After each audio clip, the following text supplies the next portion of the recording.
When we think about mental health decline, we often picture something really dramatic, like a public breakdown. But honestly, for most of us, it's a much quieter process. You're still showing up to work, you're answering texts, you're smiling for the camera. But on the inside, it just feels like you're slowly disappearing from your own life.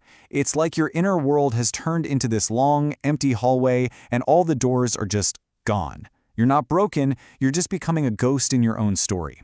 So let's take a closer look. We're going to walk through 5 silent signs that your mental health might be slipping. The kinds of things you might be brushing off as just being lazy or tired. And listen, this has nothing to do with willpower. By the end of this, you'll get the real biological shifts happening in your brain, and you'll have a real, practical roadmap to start finding your footing again.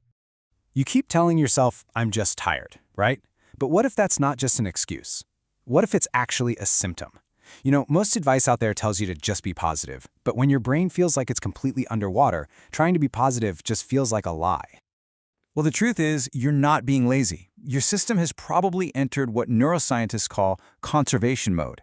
Think of it like your brain's emergency low-power mode. When your emotional and cognitive gas tank, your serotonin, your dopamine, is running on fumes, your brain's survival instinct just takes over. It starts pushing away any new pressure and shutting down anything that's not essential, all to protect the tiny bit of energy you have left. So that brings us to our very first silent sign. One of the first things to change isn't actually your mood. It's how you see the future. Now, this goes way beyond just being a pessimist. This is a deep, cognitive shift where you stop believing that what you do actually matters. You just start expecting disappointment, so your brain loses this sense of utility. Let me ask you this. When you think about next month, does it feel more like an opportunity or more like a threat? So how in the world do you fight this? You have to intentionally put hope on the calendar. This works because it hacks your brain's reward system. First, schedule a really small short-term anchor, like grabbing coffee with a friend this week. Then put a bigger long-term anchor on the calendar, like a trip 6 months from now. Just the simple act of planning releases a tiny bit of dopamine, that's the anticipation chemical, and it gives your brain a real, tangible future to look forward to. All right, let's talk about sign number 2. This one often just looks like bad habits. It's when you find yourself soothing your system instead of actually fueling it. Ever find yourself snacking late at night, not because you're hungry, but just to avoid the quiet? Or maybe your sleep schedule is just all over the map? This isn't a lack of discipline. It's often your body's unconscious attempt to numb emotional pain or manage this inner feeling of suppressed chaos. The solution here is so simple, and it's completely biological. First, try to get some direct sunlight within the first hour you're awake. This literally helps reset your body's internal clock.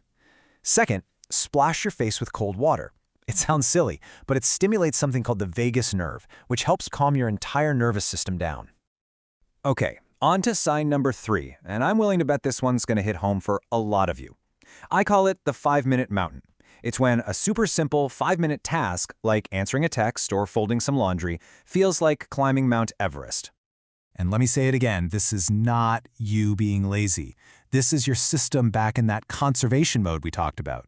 It's a huge sign that you're just depleted. Your brain is rejecting any and all pressure to protect its last drops of energy, which is why every little decision feels impossibly heavy. And when you're in that state, it can lead to something that feels, well, pretty weird.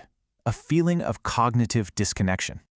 You ever just catch yourself staring, just blankly staring into space? That's not you being forgetful or flaky. That is your mind's check engine light.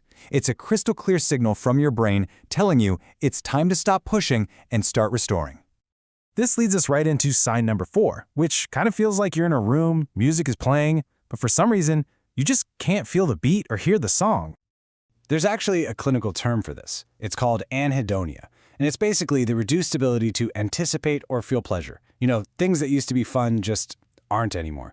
It's that feeling of being a bystander, watching your own life happen instead of actually living it. So how do you turn the music back on? Well, you kind of have to manually restart your brain's joy circuit with a little bit of novelty. See, anhedonia happens when those reward pathways in your brain go dormant.